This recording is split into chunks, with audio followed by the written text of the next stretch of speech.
My name is Gabriel Bacewicz. Here with Jeremy Marks. I'll let him introduce himself. But I'm a snare drummer with the Old Guard Fife and Drum Corps. I grew up playing fife and drum in the Junior Colonials Fife and Drum Corps with Jim Clark as an instructor. And yeah, I've been snare drumming for most of my life, and I'm really excited to share some ideas with everybody. My name is Jeremy Marks. I'm also a snare drummer with the Old Guard Fife and Drum Corps here in DC. I grew up in the DC area. I play with the Loudon Border Guards under Cormac Quinn and Ann Quinn. Just real quick, I just posted a Google Drive link in the chat. I wish I'd gotten this out to y'all sooner, but hopefully you can all access the files that are in there on your computer and follow along to some of the stuff that we're going to be going over today. Should be 3 files. It should be 7 roll builders, 1-hand patterns, and Old Wizard's hand warmers. I didn't know Damian was going to be here. He's going to totally catch me now because I used this for a clinic that we did a while ago. I just changed the title. So don't worry, man. I enjoy it. Anyways, Gabe, you want to take it over? Yeah, cool. So today I want to just cover rudiments and new ways to think about breaking them down and working on them. So as most of us know, rudiments are a major part, if not the part, of how we build our music, and that's gone back historically for hundreds of years. And the way that we work on them has pretty much been unchanged for hundreds of years, breaking down the rudiments from slow to fast to slow, starting with the long roll and progressing. So a little backstory with me, growing up in the Junior Colonials under Jim Clark, his approach was that traditional approach, and my first lesson was to break down the long roll. And I found it very beneficial. I think it built me into the drummer I am today because I was forced to really break down that basic rudiment as the first thing that I did. And it built all that muscle memory and everything that then translated into the rest of the drumming that I would further do. So, breaking down the long roll from slow, you start out really slow from this high height here, and you just break it down. For me, as a young student, it took me a long time, and I'm sure a lot of you who've done this before too on your first lesson, it takes a long time to gain that coordination of, where your hands are at all times, the movements of everything, making sure you're building up that technique properly. And it took me a long time to figure that out. But now that I think about it, the way that I learned to do that was beneficial. But the way that I like to think about it now is, what if instead of trying to do both things at once, do both hands at once? This is kind of the main topic of this whole conversation, is let's break it in half. Let's work on one hand at a time. This is sort of an idea that I got from when I was in college, working on other instruments, piano, marimba. And a lot of times if you're learning, say, like a Bach piano, like an invention or something, you can go ahead and you can go in with 2 hands. You can learn the whole thing top to bottom, both parts together. But to really get a feel for what each hand is doing, you work on one hand at a time. You work on the melody, you work on the accompaniment, you put them together. With drumming, I feel like you could almost do the same thing. You take one part and you put it together with the other part, and then you have fluidity between both hands. So, for example, with the long roll, the way that I like to warm up now, I just start with one stick. So put the other one down, just drop my hand at my side. Just start with one stick and really focus on the motion of your right hand. Focus on what my hand is doing, my grip, the position, that relaxation, and just do that right hand part of the long roll.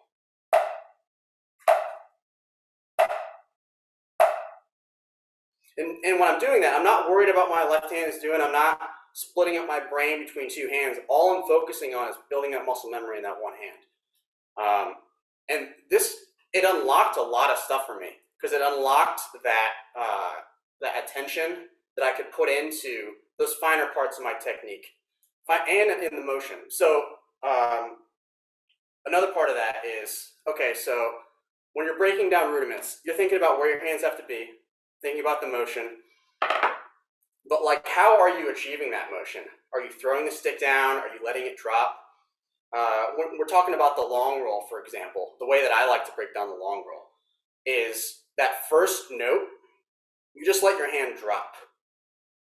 You just let it drop. You use the weight of your arm. It's almost like, imagine you have a string attached to your wrist and your arm is just completely relaxed, suspended in air. And the moment that someone cuts that string, your hand just drops. It just drops. The weight of your arm just falls as if it was just dead weight. That's all that gravity, all that momentum. You're not doing anything to achieve. All it is just the weight of your arm. Something that I didn't really realize until I started to, break up my hands and just work on one hand at a time. If you guys have pads in front of you, I encourage you to give this a try. I think it's a really interesting way to think about it. Just take that one hand vertical stroke, just hold it there. Think about how loose and relaxed I can have my hand, my stick, my arm is just suspended in air. And then just release, let it drop, pop to that wrist turn. Cool. Now you get a lot of power that way. Kind of unlock that next level of playing, really strong, loud rolls, which we're going to get to in the second half of this, hopefully, if we have time, with 7-stroke rolls and whatnot. So that's the first part.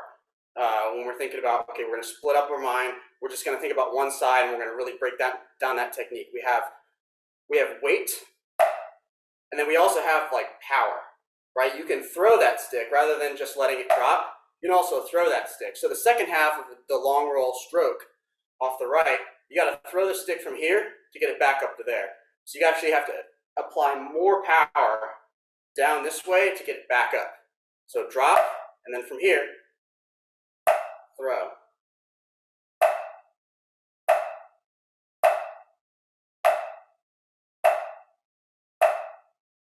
Cool. And I'll just do that on a loop.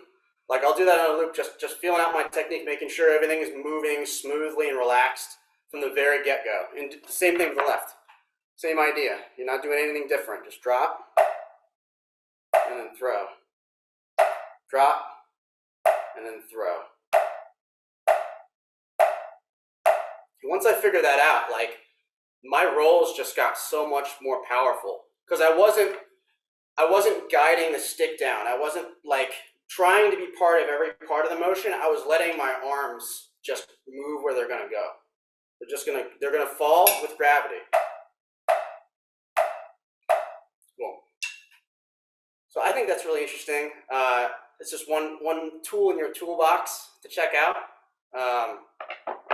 But if we can move on a little bit, apply that concept here. Does everybody have the Google Drive folder opened up? If we can click on one-handed patterns, open that up. Cool. So this is just a list of patterns that I put together that work on that motion that your just one hand does when you're doing rudiments. So if you're playing, say, flams, let's just take a really simple one. You're playing flams that go back and forth. What's that right hand doing by itself? Well, it's just going down and up.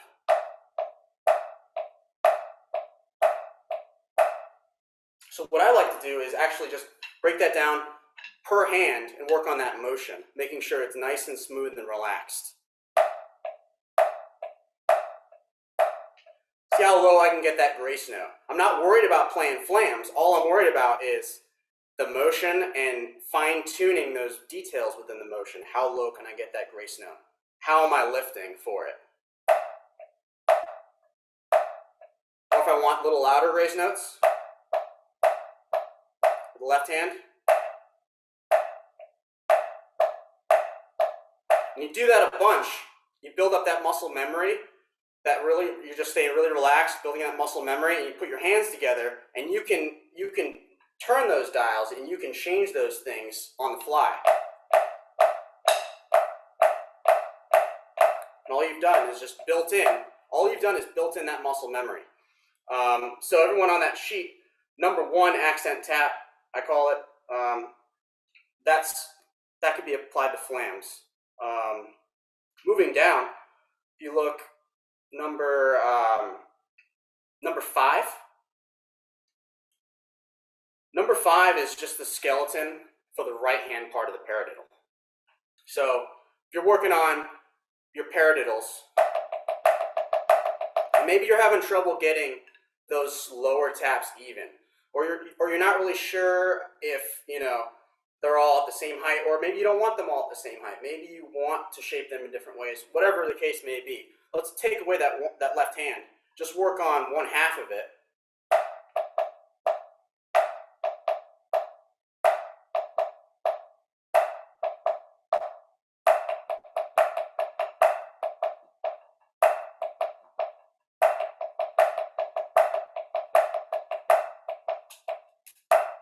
Work on that motion, staying nice and relaxed, and you can hear all those little notes that you might not be able to catch if you're playing paradiddles all together and you're focused on playing paradiddles rather than just focused on the motion. So that's a great one, number 5 for paradiddles. Flam taps. Flam taps are really cool. So the original way I was taught to play flam taps, and I think the way you should start with flam taps, is playing from the regular rudimental breakdown.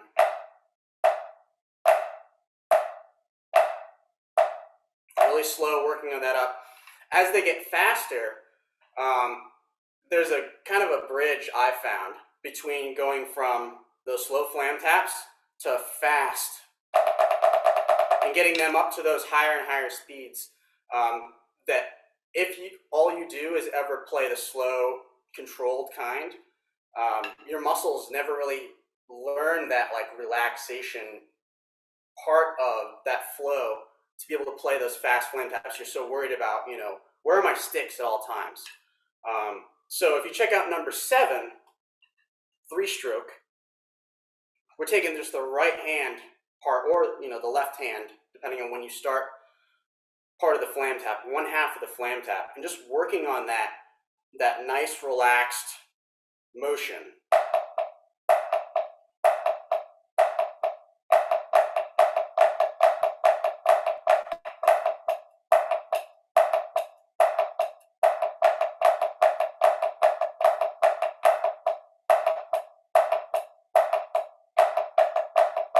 You get that faster, say you want to play that a little bit faster. 1, 2, ready, go.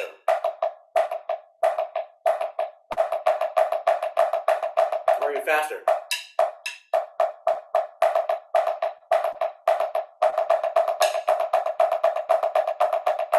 The speed of my flam taps is only limited to how fast I can control those 3 notes. And it's really one motion. I'm thinking of just that one motion.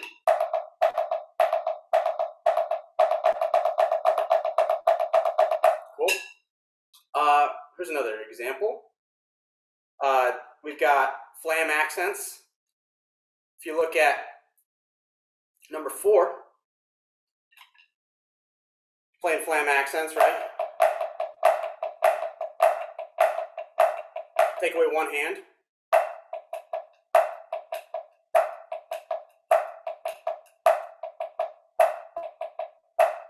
You can work on those inner beats, right?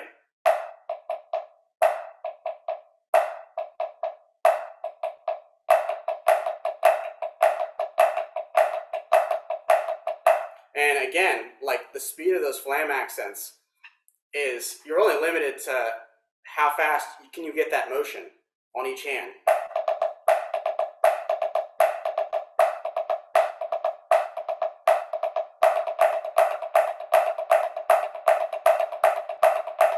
Right? And so forth. Let's pick one more. We've got tap flams. Actually, tap flams and pataflaflas.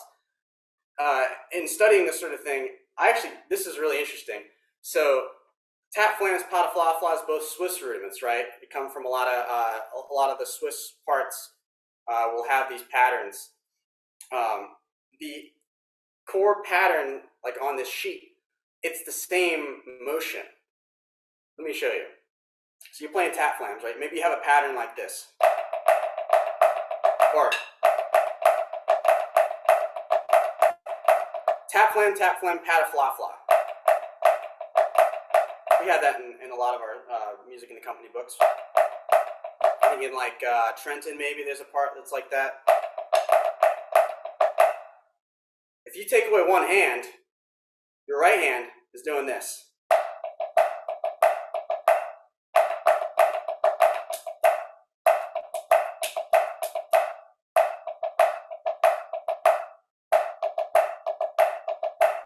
So you take a pattern that on the surface, it seems like really complicated. It seems like something that's pretty choppy to get through. Even if you slow it down. Just take away one hand, work on this motion.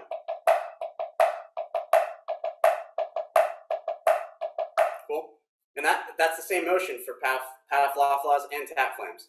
I don't know, I think it's kind of cool. But yeah, enough of just going through examples. The way that I actually practice this stuff,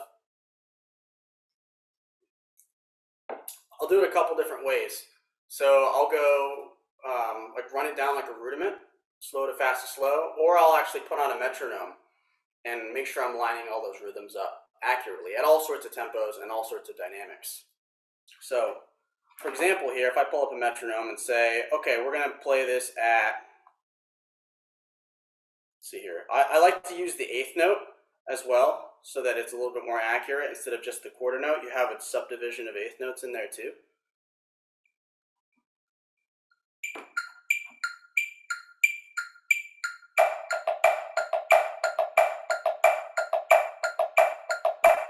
And I'll just turn on the metronome and I'll just go. You know, I'll just go for, I don't know, 2 minutes and just try to keep it even. 1, 2, ready, go. Maybe switch hands.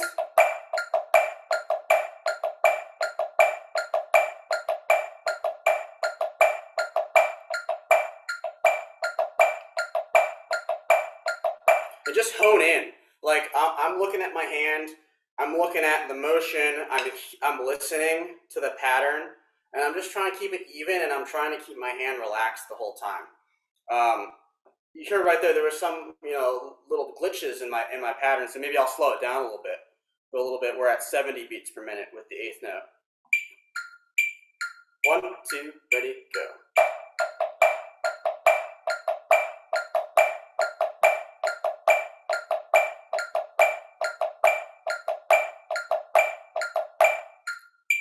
Take another pattern, say the threes. 1, 2, 3, 1, 2, 3, 1, 2, ready, go.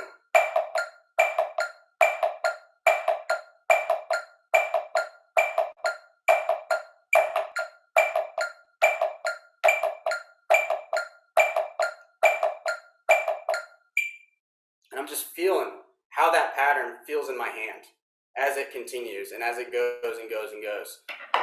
Kind of circling back to that first conversation about the long roll and the weight of the arm. A lot of these patterns, you know, they start with an accent on the beginning. And what I'll do is when I break this down, especially at a slower tempo, I'll try to think about that. Think about how I can just let my arm go for that first note so that I'm not using any more energy than I have to actually play the pattern. So to attack, say, you know, those threes. This is number 7 on the sheet. I might start up here as if to play like a long roll and then just let my hand drop.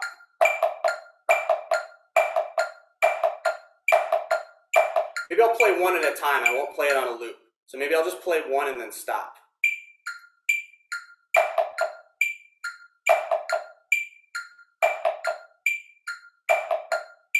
And I'm not throwing the stick down. I'm just letting it drop.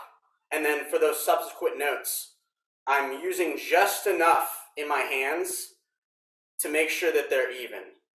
But I'm trying my hardest not to use any tension or squeeze or muscle anything out.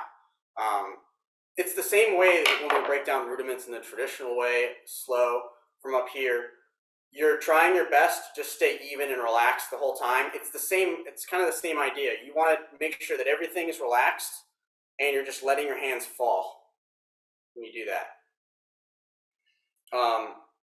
So there's a little bit about the way that I like to practice rudiments. Does anybody have any questions about that portion before I move on? Good? Cool. Awesome. All right. Next portion of this is about 7-stroke rolls, one of our main rudiments in fife and drum. So does everyone have the Google Drive pulled up here? If we can click on the 7-stroke roll builders sheet. Cool. Gabe, while they're getting that pulled up, Yep. folks, if you're getting the Brady Bunch view here and can't see Gabe large enough, there's a view icon in the top right corner, and you can switch between gallery view, which is like everybody, and the speaker view. If you put it into speaker view, it'll just focus on who's making sound at that moment, so it might be easier to follow her. Cool. All right. So if everyone has it pulled up or not, just listen, no worries. So 7-stroke rolls, like I said, it's a main part of what we do in fife and drum. It's probably next to the flam, the most played rudiment, if I could take a guess. I mean, I've never counted, but we play a lot of 7-stroke rolls. So working on them is important. Working on them to sound correct and fit with our style of music is important, and it is a challenge. It's kind of a unique rudiment. So this is a little exercise that I wrote maybe a couple of years ago to work on that motion and that flow of a 7-stroke roll and attack it in sort of a different way. So like everything else, growing up being taught by Jim Clark and having that more traditional approach, the original way I was taught to play 7-stroke roll was that slow rudimental breakdown, right? Arms are up here.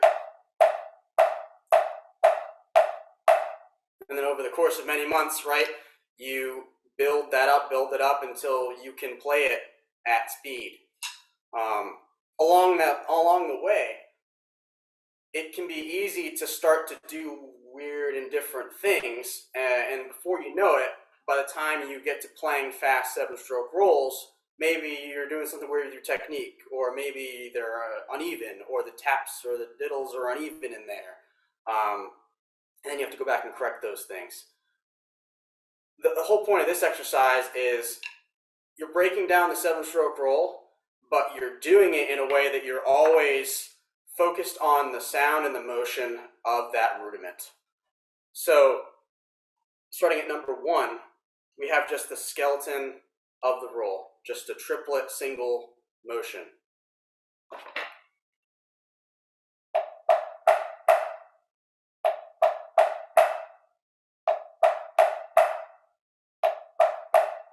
Cool. And I know some of you might be thinking out there, oh, well, he's just playing the check pattern, right? If you know what a check pattern is, for those of you not aware, the check pattern is if you were to play a roll, say a 9-stroke roll, and you take away the doubles in the roll, you just play the hand motion, that's the check pattern. Yes, it is the check pattern. Number 1 is the check pattern for a 7-stroke roll. As we progress, however, it doesn't develop in the same way. The whole idea is we want to create a smooth sound. That's what we're going for when it comes to in my opinion, a 7-stroke roll needs to be a smooth, open sound. So as we progress down the sheet, 2, 3, 4, we're adding notes to the roll, but every time we add a note, everything is evenly spaced. Within that sound that we're creating, that roll sound we're creating, everything is evenly spaced. So as we develop that, we're always tuning our ears in to just an open, smooth sound. So by the time we get down to number 4, we're playing a full 7-stroke roll. We've built that up from the very beginning, from number 1 all the way to number 4. So just looking at the top of the sheet, there's just a couple little notes about it. Play all notes at the same height. So if you're gonna break down a 7-stroke roll traditionally, you're gonna have your hands up here, like I've said. When you play 7-stroke rolls in, I don't know, Connecticut halftime, the way that I was taught, at least the way that I've seen many people play, you're lifting your hands, right? You're constantly lifting your hands.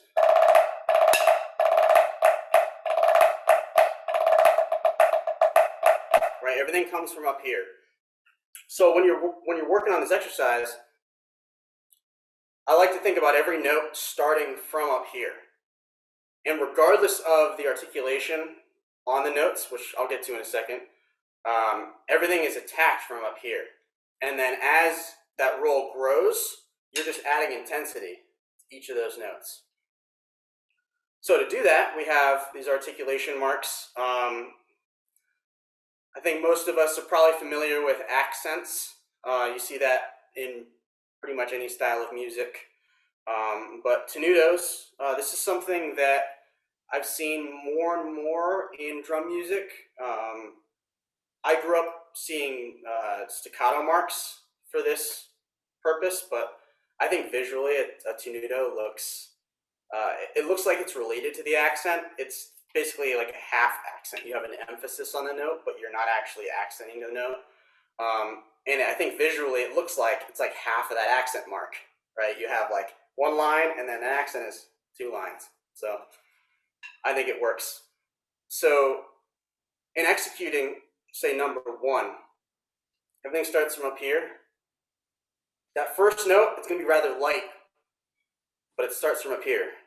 Next one, a little bit more emphasis. You're gonna throw it down with a little bit more energy, and then 3, 4, the strongest.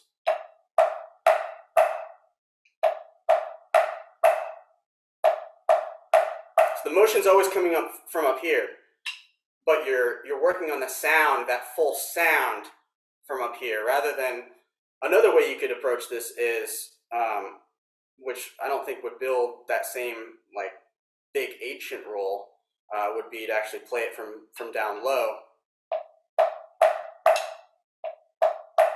and then end up with 7-stroke rolls. That almost sounds more Swiss to me, and you could very well use this exercise to work on, your Swiss 5-stroke rolls. Like number 3, for example, on the sheet is basically a Swiss 5. You have that grace note plus 5 notes. But for the purposes of this conversation, yeah, I'm thinking about having my hands up here, and each one of those notes gets a little bit more punch. So if everybody wants to just play with me, we'll just check out number 1, and then we'll just get on the sheet. We'll do number 1, stop, number 2, and then stop, number 3, stop, number 4, stop. And let's just see how this goes. Take it at a moderate tempo.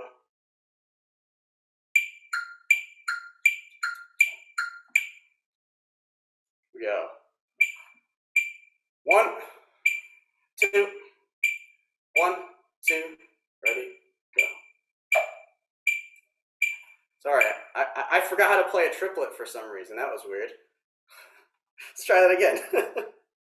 Here we go. 1, 2, 1, 2, triple, let go.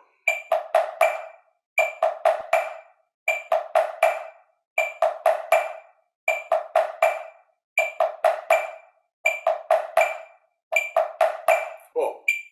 Yeah, I'm just thinking about that. Coming up here every time, letting my hands float up every single time. So with that same sound in our ears, that same motion in our hands, we move to number 2. We're adding 1 note. We're adding an extra note on the right, that first right.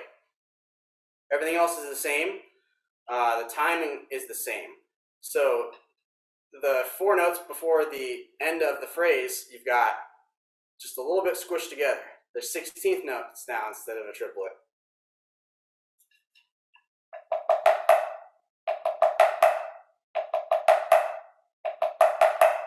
And if you notice, that second right has a tenuto over it. That's to help grow that sound. And it kind of helps too once you get it faster and faster. If you're thinking about, this is kind of a side comment, but if you're thinking about rolls instead of thinking, right, right, left, left, if you're thinking about putting a little bit of emphasis on the second note, it'll help open up the sound. So that's just an example of it. Think about putting a little bit more punch on that second right. Here we go, number 2. Here we go, 1, 2, ready, go.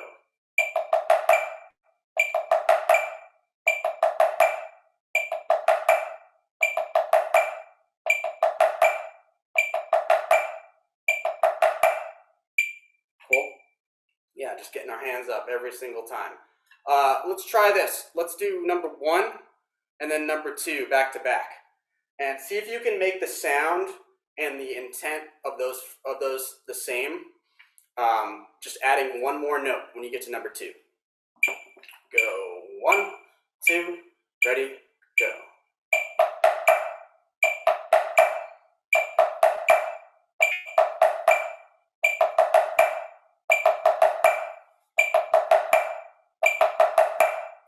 I didn't take the repeat, but you get the idea. We want to try that one more time? Let's try that one more time with the repeats. 1, 2, ready, go.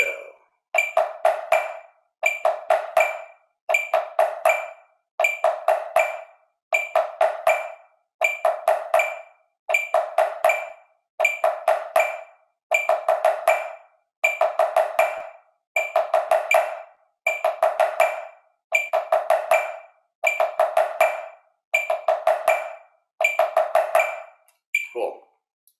Yeah, so just to pause really quick, it feels, just for me, like if you're used to playing 7s, you've been playing drums for a while, playing something like this, breaking stuff down slow, like it can sometimes feel like you're like, oh, this is too easy, like what am I doing? I want to play some Crazy Army, I want to rip some rolls and all this kind of stuff.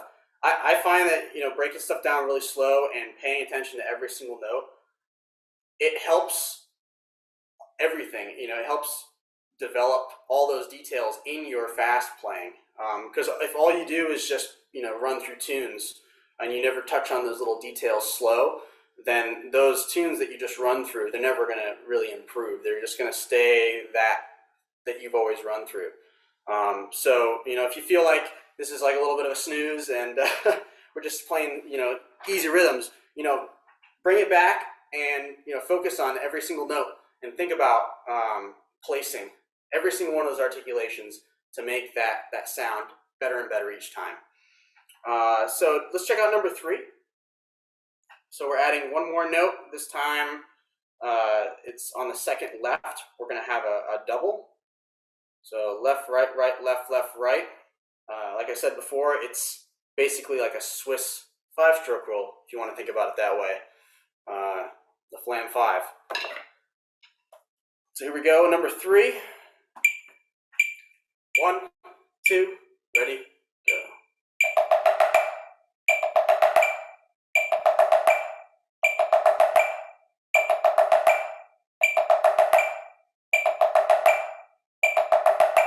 Cool. I find this one is the most challenging to keep even, because for one, we don't really play a whole lot of 5-lit patterns in fife and drum. 5-lit meaning 5 groupings in 5 notes, 1 group of 5 in 1 beat. And also too, the sticking it's a little bit different than what you're used to, and that's on purpose because you want to get your hands moving and building muscle memory in a different way than maybe you're used to expand the possibilities. So let's try it again. Really try to think about keeping all those notes in that phrase exactly even. Da-da-da-da-dum, da-da-da-da-dum. 1, 2, ready, go.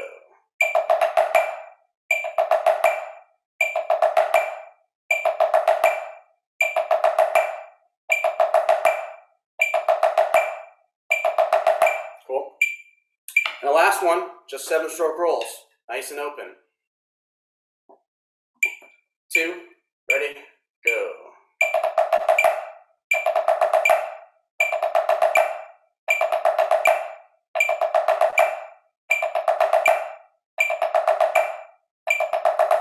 Cool.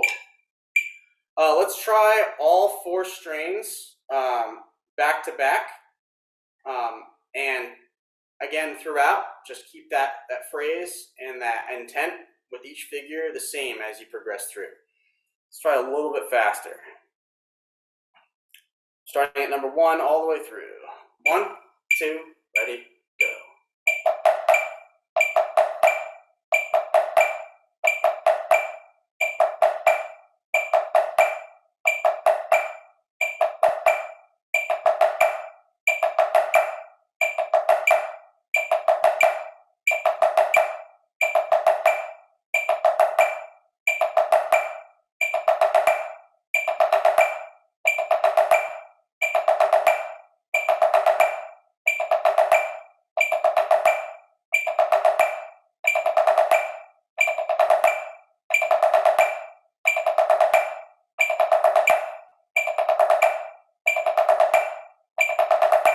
Cool.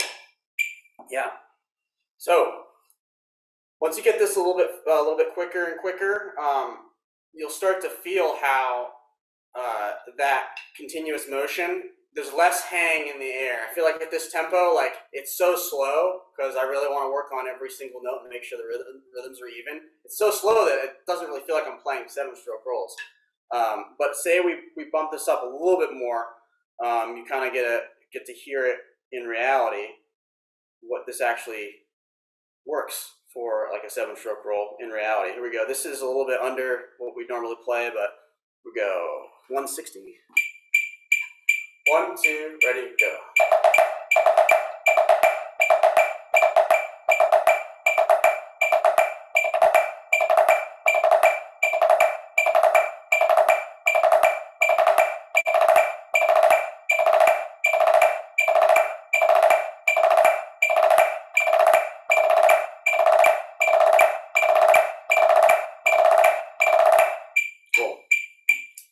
Yeah, so using this breakdown, I can get really big open rolls with minimal effort. I'm not trying to squeeze the sticks. I'm using the weight of my arms, just like from the beginning of this, the weight of my arms to just float through and just every time add one more note, just add a little bit more every time, a little more spice in that pattern every time.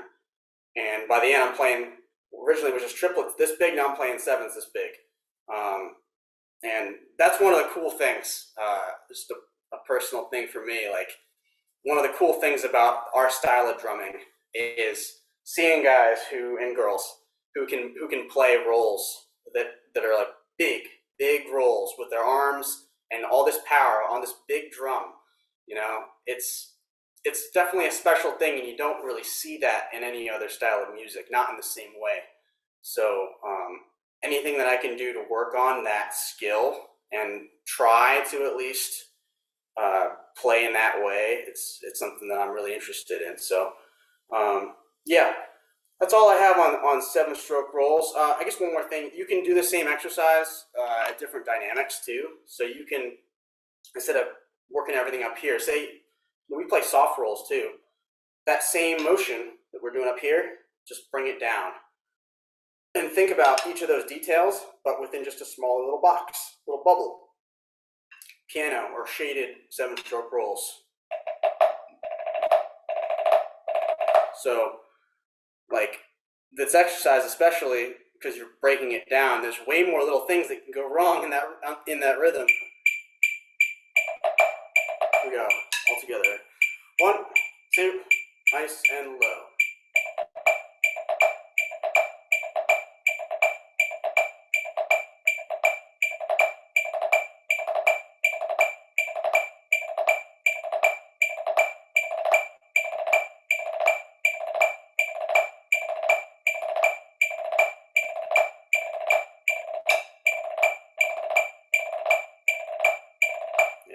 I'm trying to do the same thing that I was doing here and down here, and it's really hard to do.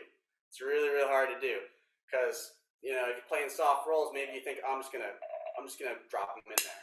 No one's gonna notice, right? If you can have that same phrase but low, like, I think that's really, really cool. So yeah, that's all I have on 7-stroke rolls. Does anybody have any questions on the material that I covered? Anything at all? You guys had fun playing along. Something different.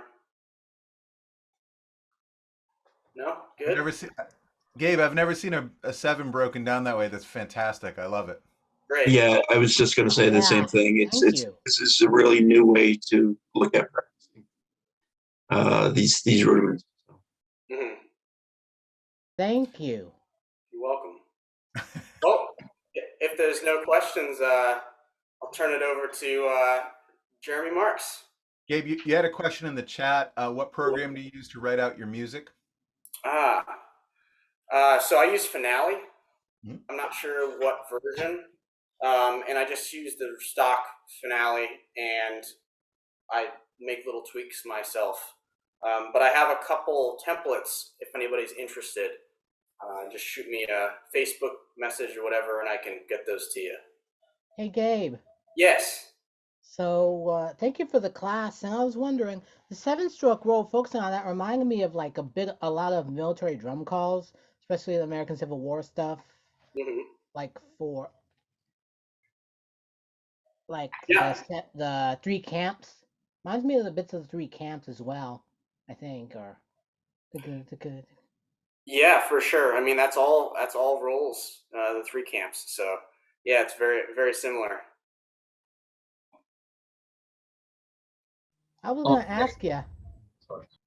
would military drum calls be a good way of practicing and sight reading drum music, at least snare drum music and stuff, or no?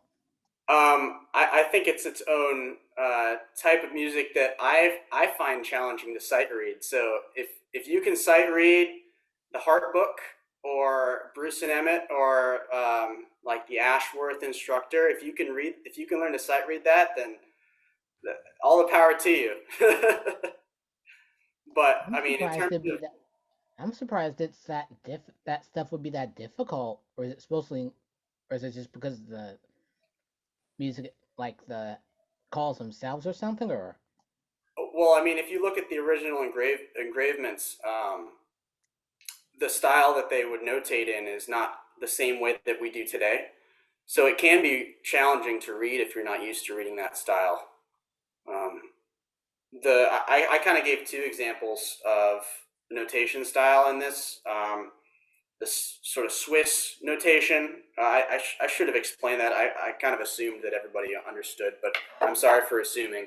So the seven stroke roll sheet is like in a Swiss notation. So the left hand's on the bottom, the right hand's on top, and then the other sheet is just all in one line, which is more of like an American style. You'll see in the older books, like you'll see like it flipped around. So like the left hand will be on top and the right hand will be on the bottom, or it'll be just written out as like words. It'll say seven stroke roll and a flam, and or it'll be something completely different. I know the Swiss have their own like symbol system that I know little about. Jeremy probably knows about that. Scott, you probably have some insight on that too. But yeah, I think it's interesting. I think it's interesting that Reveille played by different corps is played a different style by everybody. Mm-hmm. They have their own flair, which, we were talking about. That's probably how it was back then. Every corps had their own, they went off the basics, but then they played kind of their own style and flair to like, the Reveille. That's what I've been noticing when I go out to places. Yeah. Well, cool. Thank you, everybody, for your Okay. attention. A little question, a stupid question. Sorry. I noticed that there are some kind of different ways to play, or maybe styles. I don't know because I'm Argentinian, but do you think that this kind of playing that a full motion of seven-stroke roll is directly from Connecticut style, or is the same from the others like New York or Massachusetts? But I hear about that, but not a lot. Yeah. I mean, I learned it as the Connecticut style. I know that in different states they would break down rudiments in similar ways, but I don't know what the origins of that are. But I know that's how I was taught in Connecticut as the Connecticut style. So it definitely is a historical American style. Yeah. All right. Well, Jeremy, you want to take it over? Alrighty. Hey everybody. I just want to say I freaking love that 7-stroke roll exercise. I think it's like Gabe brought that to work, and we were all like, "Oh man!" So I think we're pushing to get that involved in our new warm-up sequence. So Gabe kind of focused on the micro, right? The individual, the techniques that we work on by ourselves, right? Breaking down our rudiments and looking at our hands and balance, all that stuff, which is so vitally important. So what I'm going to talk about now is kind of the macro, right? So how are we going to apply that to our ensemble playing, right? So I'm going to talk about like ensemble awareness, and especially during this time when we're not able to go to rehearsals and we're not able to go practice and play with our buds and learn that way. How can we work on the idea of playing with other people when we can't, right? We're by ourselves. All we can do is really like listen to recordings, stuff like that, which is great. But there are some things, I think, some techniques that while you're practicing by yourself that I'll go through that are really helpful, right? And that can really help with that idea. So if you go to, I have this this sequence that, again, I told Damian, this is I got caught here. This was something I wrote for Damian's group. It's called Old Wizard's Hand Warmers, and it's just a warm-up sequence that goes part by part, and it focuses on different kind of different concepts throughout each phrase, right? So we're going to talk about what I was just talking about, the reactionary playing, all that stuff, in the context of this little piece of music, right? And hopefully you can use it as a warm-up sequence yourself. So talking about playing with other people and what makes a player, good at playing with other people and successful is being able to make small adjustments, right? So I'm going to use the term reactionary playing.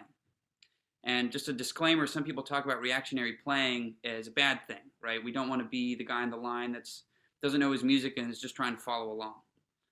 But in this context, I'm talking about reactionary playing as a player that is hyper aware of what's going on around them to the point where they can make super small adjustments in real time to figure out things like blend, balance, right, dynamic, and just an overall approach to what you're playing with other people to make sure that you're playing together, right? You're playing the same way, because that's always the goal when we're playing in a drum line. Whatever style you're playing in, a Fife and drum corps or a marching band or whatever, you want to make sure that you're playing the same as the folks next to you. So the way that we can kind of simulate the idea of reactionary playing, right? That simulate the practice of being able to react in real time is by just being able to play any passage that we're working on or any piece of music in different ways, right? So approaching a piece of music or a phrase differently as you play it multiple times in your practice sessions, right? So if we look at, so we're going to kind of go through this piece of music and do that, right? So if we go look at that piece of music, I'm going to skip the top part since we don't have a bass drum. It's just like an 8 on a hand kind of thing, but it's written in 6/8. It's got a little funky bass part.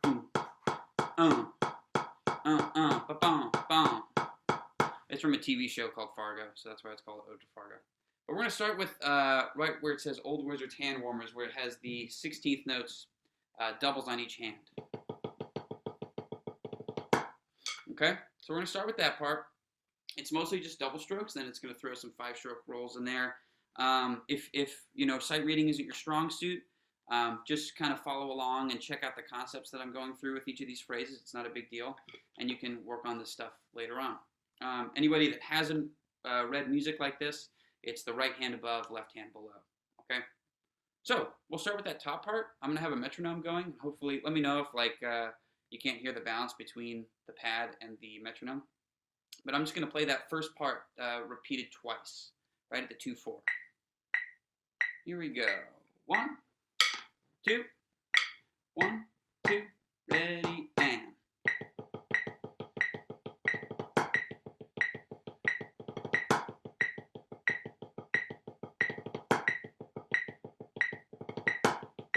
So, I'm trying to pop those accents out. I'm using a little bit of the molar motion because it's not necessarily an upstroke, but I am lifting to get that that accent, right? It's not an upstroke because it's not the note following the last note on the same hand going to an accent, but it is a lifted stroke to an accent, right?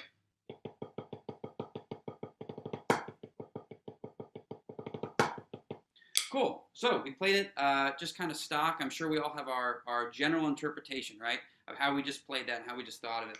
But we're going to go through and play it again, and this time I want everyone to focus on playing very light taps with very strong accents, right? So we're playing the same notes, it's the same music, but we're changing the way that we're approaching each type of note within the phrase, okay? So very light taps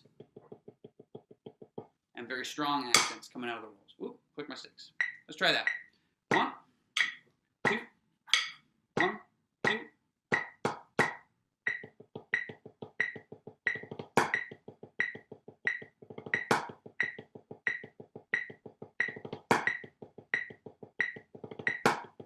Okay, so it's just a different way of playing. Ooh, come on, metronome. It's just a different way of approaching the same phrase, right? But being able to make those choices, and we're going to keep going through this and keep making choices throughout each of these phrases, but being able to make those choices and having the control to do so is going to allow you that when you play in a drum line with other people and they're playing something slightly different than you thought that they would, or when you learn the music at home and, oh man, that sounds different than I thought it was going to when I got on the line. Now you have the control and you have the conscious ability to adjust to how things are going, right? Okay, let's check out the next phrase. You'll notice there are some little notes above, and those are kind of like the general ideas for each of these phrases. Big constant motion, just like in Gabe's 7-stroke roll exercise where we're approaching everything up, right? We started up. This is the same concept for this phrase.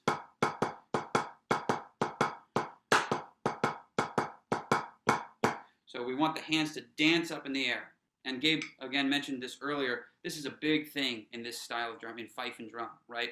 Playing up in the air. I love the term dancing hands, or letting the hands dance. When you think about it, 99% of drumming is in the air, right? Or probably something like that. Most of drumming, your hands are in the air. You're only hitting the head for a split second, right? It's just contacting and coming right off. So this is one of those moments where we want to focus on that motion, focus how the hands are up in the air, okay? So let's try that right where it says, it's measure 9, big constant motion. 1, 2, 1, 2, ready, and.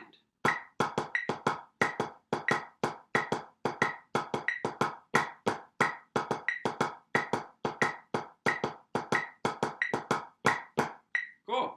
So we want to focus just some little notes, focusing on the flam consistency, making sure both of those flams at the end are played with the same space between the grace note and the primary stroke. Just a little note. Always want to be aware of those things.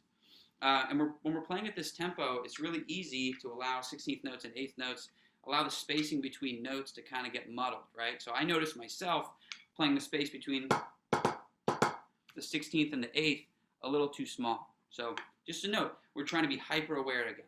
Just to reiterate that, hyper-aware of what we're doing as individuals while we practice and getting in the habit of listening for those little patterns. Okay? For the sake of time, we're just going to kind of breeze through a lot of these sections. And you'll notice some of these sections have a lot of patterns that are similar, that are kind of reminiscent of a lot of fife and drum music, right? So this next one has bum, jigga dum, jum, jum. It's kind of a 7-stroke check pattern thing, right? Gabe was talking about check patterns earlier, so it's kind of a skeleton of a 7-stroke roll. So thinking back to Gabe's exercise, when we play those triplets, again, this is measure 13, that phrase. When we play those triplets and the 7-stroke rolls, think about the shaping in Gabe's 7-stroke roll exercise. We want everything to grow, okay? So let's try it.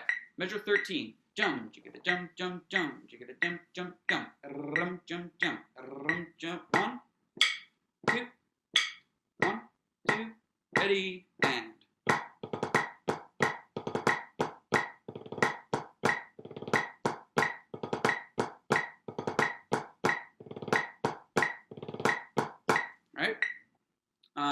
So talking a little bit about that, just this is something I was thinking about while Gabe was talking about that exercise, and it's very clearly notated on that. Just being very hyper-aware in practice, that first left-handed diddle when we play a 7-stroke roll. I think that is another thing that's so important when unlocking how to play really well-shaped roll here. There we go. You see my pad a little bit.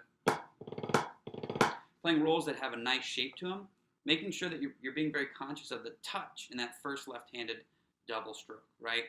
Because that's the one that has the most contrast between the stick height that we're playing at and the actual dynamic, right? So when we lift for these rolls, that's the lowest one, that's the lowest double. You're starting from, sometimes up here, but you're expecting yourself to play it very soft. So that is utilizing a concept that we call touch, right? Touch is being able to control the dynamic or the velocity of a stroke, the power of it, not the velocity, the dynamic of any stroke, no matter kind of what stick height that you're at, right? So I can start here, and I can play very soft, or I can start down here and play loud. And that when we say touch, that's what we're talking about. Your ability to kind of play around with stick height and dynamic. So anyways, just a little soapbox about that first double on any 7-stroke roll when you're trying to get that dynamic growth. Very, very important to think about.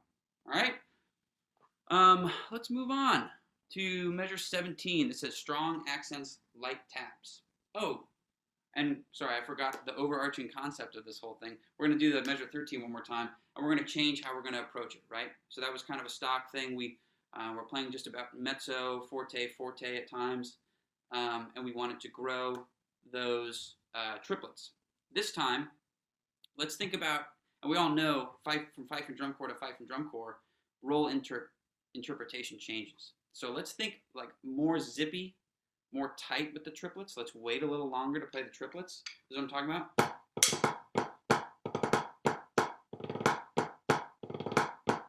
We're going to play them just a little bit zippier. Again, wait a little longer and more closed. Okay, this is just, again, this is playing the same passage, but a different way to remain flexible, to practice that ability to be a drumming chameleon, right? Karma, karma, karma, chameleon.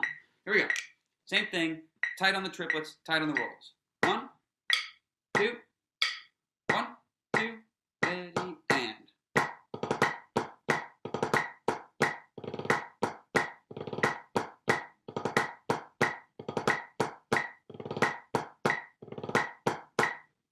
All right, I think someone is sharing a screen. Yeah, Jeremy, just take the screen sharing back. Oh, do I take it back? Yeah, you can just share screen. Okay, let me, here we go. Or, sorry, hold on a second. No, you can't do that. Hold on. Okay, I think Kraken. Oh, Yeah, there you go, John. Thank you. Appreciate it. Anyways, so there was another example of kind of playing around with that phrase, trying something new, trying to be an ensemble player. Just to take a break before we move on, not a break, but a brief respite. I just want to talk about real quick how we can take a piece of music like this and practice it differently, right? Do something interesting. There's a snare and a bass part here, right? And I know that in Fife and drum, oftentimes we consider ourselves a snare drummer or a bass drummer, right? They are two different art forms, and that's great. We have a focus, a clear goal. I'm a snare drummer, I'm a bass drummer. But in your practice at home, talking about that ensemble playing again, one thing that you can do that I'm sure a lot of you have heard of doing is record yourself, right? So if you're a snare drummer, record yourself on your phone or your computer or whatever, playing through, an exercise or a tune, and then play along to that recording, either on snare or try playing the bass part, right? This is like such a super, super helpful exercise because it's going to force you to come face to face with your tendencies, with exactly what you're doing when you're playing anything. There's always a bit of a disconnect with any player, any musician, just due to the nature that we're human, between what you think something sounds like while you play it and how you actually sound, right?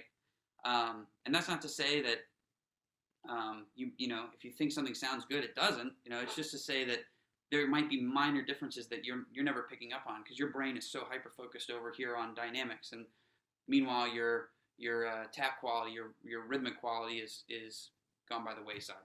So try that out, and then also play the bass part. Check out how understand how you're interpreting rolls or drag passages, anything that like has any kind of rudimental swing, to understand like the bass rhythm, the skeleton rhythm, or what's going on, what's supporting that snare drum part. It's going to really help you understand what it is that you're doing and how you like to approach things. And then you can decide whether or not you like it. You know, oh, well, that's how I did it, and that's exactly how I want to do it. Or you can say, oh man, I didn't know I was playing like that. That's crazy. I suck. I need to fix that. You know. So, anyways, record yourself. Let's go on to the next phrase. We're going to kind of try to get through this whole thing. I'm going to show you another way that I like to practice at the end, and we'll go through the whole thing. Yeah, so this is measure 17, strong accents, light taps. This is a lot of low flams, kind of similar to what we did in the double stroke, 5-stroke section at the beginning. We're going to keep all the unaccented flams very low. We're going to pop out the accents, especially on those left hands that are, you know, the flaming pattern accents. And the 7s we're going to play pretty medium. All right, here we go. Strong accents, light taps. 1, 2, 1, 2.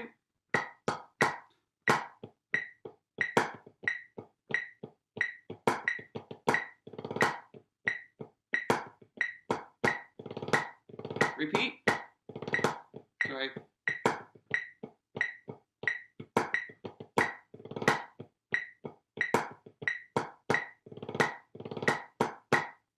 Cool. So that's one way that we can do a lot to play with. We can really kind of like push through the flamicus, because flamicus, talking about individual rudiments, flamicus are one of those rudiment that the style of fife and drum really flows through. You know, we really hear that rudimental swing. We push that left hand accent closer to the initial flam at the beginning, and it gives that, you know, that kind of swung feel to it, which can be really wild to hear for the first time. When people first hear fife and drum, like, what is going on there? It's cool. So we can play it very, very swung, very tight. We can play it open, very loose.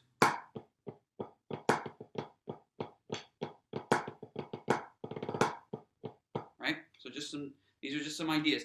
You know, we talked about bringing the taps down and the accents up. We can also do the opposite. We can keep the accents kind of mild and tame, and bring all the low stuff, the unaccented stuff up. Let's try that. That could be a really fun way, and that can feel really good. You know, I really love bringing taps up, playing around with that, because it just gives this kind of loose, playful feel to it, not so intense, a little lighter.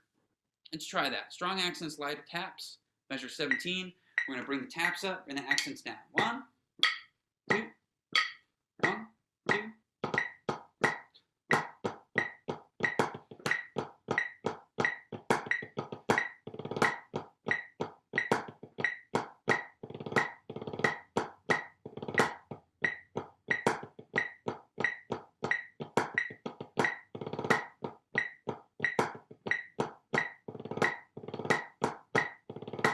Cool. That to me sounds just like I'm just playing with my buddies. I'm having a good time. That's a much more relaxed. I just really like that feel. So, let's move on. Measure 25. It says molar flow. So I think this is an intermediate class. I think most of us have probably heard of the molar stroke. If you're not familiar with the molar stroke, there's 8 million videos about it online and a million resources about it. It's been talked to death. But really, to summarize it really quick, it is just a way of playing very loose and breaking the wrist. That's the main idea. It's breaking the wrist, and I'm sure there are better definitions about that, but we're not here to talk about molar. If you know about molar, that's what we're going to try to use here. A very loose molar stroke. So when I do those upstrokes here, when I play those upstrokes,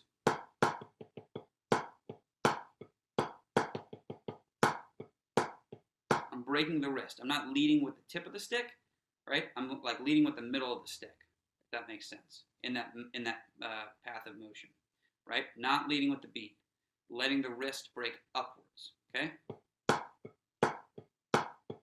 Make sense? Excellent. And then we're just going to add drags in at the second line, okay? Let's just try this one out. Let's just try this one out. I'm going to go 1, 2, 1, 2.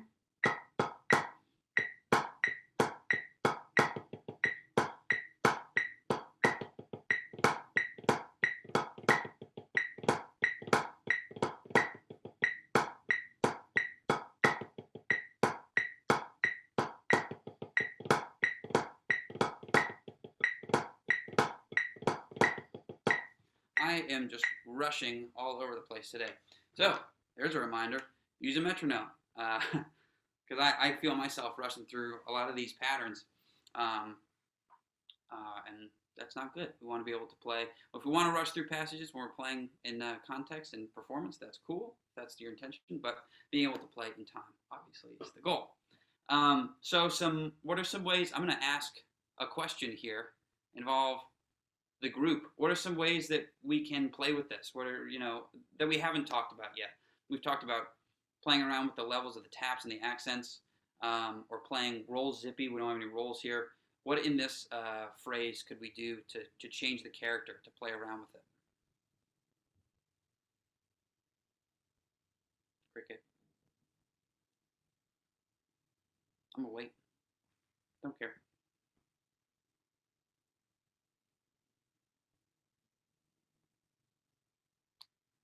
I'll win. I will win this stare down. Fine. I'll give you one. I think you could play with the drag spacing a little bit. Perfect. Yeah, exactly. We haven't talked about drags yet. Thanks, Scott. So the drags are so versatile and are such a characteristic thing when you listen to any drumline play. It can be so telling about how they're approaching, how they like to play. If you listen to how they play their drags. Crocken's raised a hand. Feel free to shout out a question, Croc. I think it's John, right? John, if you have a question, feel free. Otherwise, I'm just going to keep going. If maybe that was an accident, I'm not sure. But yeah, we can play with the drag spacing. Let's just play that second line. Again, for the sake of time, we're just going to breeze through. Let's just play that second line with the drags, and we're going to play them real open.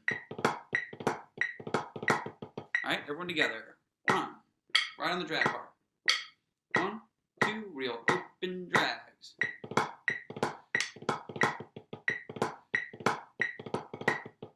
Right? So I'm trying to maintain that molar motion.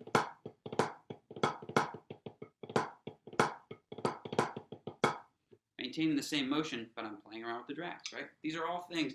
There should be a million things that go through your head all the time. You never get to the point where you're like, how to interpret drum music, and like you're done. You're done learning. You're done thinking about it. You're done trying to improve it. There's always little things that we can do to play with it and try to make it better, or at the very least different, which a lot of times different is better.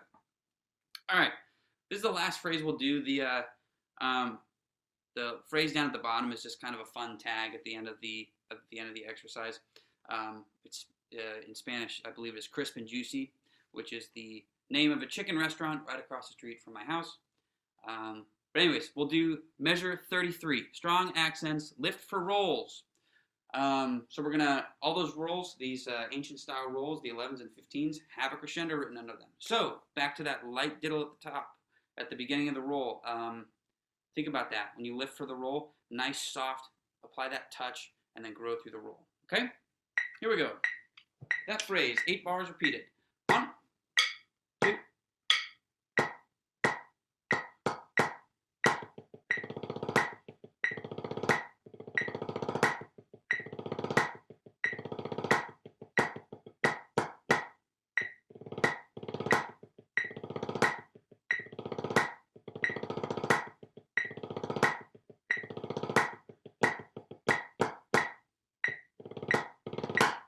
Cool. So I don't know if you guys heard it over the Zoom, but there was one where I think it was the 15, the second time through, I played I didn't get the full double because I missed it. I was trying to get too low, so that can totally happen. I'm just pointing it out because it's not a perfect system, right? And it happens to me way more than I care to admit, missing that first diddle. But it's because I'm really trying to dig low. I'm just trying to express that that's what I'm going for. Okay, so last thing that we'll do, we're going to play through all the phrases that we just did. We're going to start with Old Wizard's Hand Warmers and go all the way down to where we just stopped. And I'm going to play some music, right? So this is something that I love to do. We're not going to be able to, potentially we're not going to be able to rehearse again for a little while, or it's going to be over Zoom. I think just we're all playing alone a lot. And this is something that I like to do to feel like I'm playing with other people. So this is some guitar music, right? I play guitar in some folk ensembles on the side, and this is Julian Lage and Chris Eldridge, two of my favorite guys, just playing a tune together. And so I'm gonna just play this exercise along to this. It's music that I like to listen to, and I think it's something that has just helped me enjoy playing. So many times when I haven't felt like practicing, and I don't want to pick the sticks up, and playing along with some music that I like, and especially this, which is recorded as a live performance. It's not to a metronome. It's not. It was done in a studio, but it's not a studio recording necessarily. You know what I mean? It's a little out of time. It's live musicians. They're playing off of each other. So when I play this, I'm having to stay engaged with these two guys, just like I would in an ensemble, right? So it's just a great exercise to do. I'm going to start playing. If you can't hear the music or whatever, the balance is off, just shout it out. Just wave your hands, and I can put on the speakers or whatever. But we'll just try it. All right. I'll count off the beginning so we can all play along. You hear it? 1, 2, 1, 2, ready, and.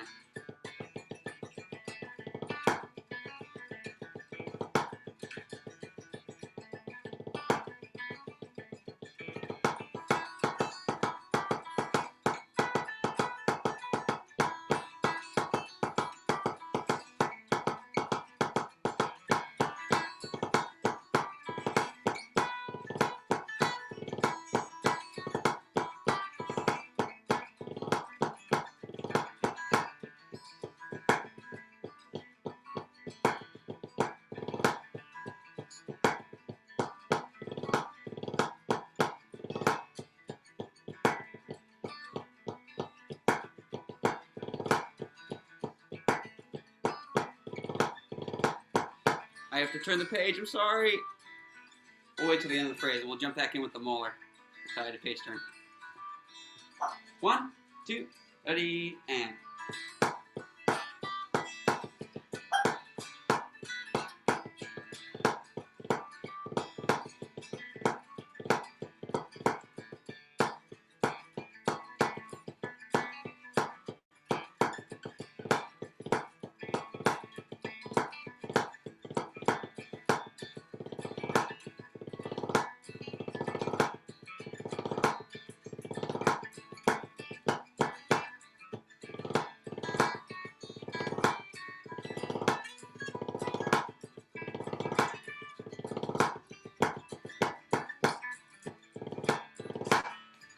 Cool. So I kind of forgot that I was playing here. I was getting into it, moving and grooving. I think it's a really great thing to do. Like I said before, especially now when we're all playing by ourselves most of the time, or a lot of the times, or a lot more than we used to. Give yourself a chance to play with other people, even if it's, a recording. We have like 5 minutes left in the session, so if anyone has any questions for Gabe or I, feel free to ask that now. I don't want to go much further past the time.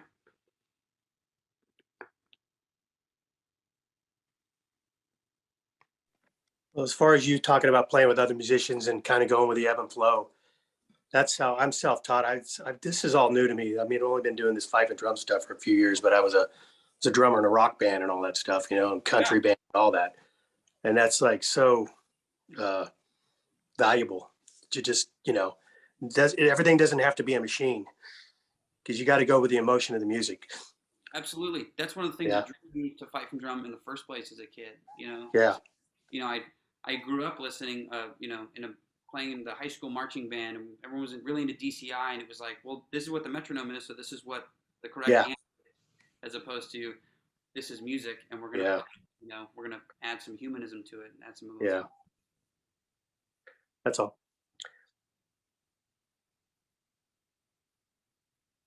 All right. Well, if there's no further questions, Scott, did you? Yeah, well, Jeremy, I have a question, and for you and Gabe as well. On those days where where everything falls into place, I think we all know what to do. There are days though that things aren't working, things don't jive. You're not having a productive practice session. I'd like to get both of your take on how you handle that situation. What do you work on when it's not going your way?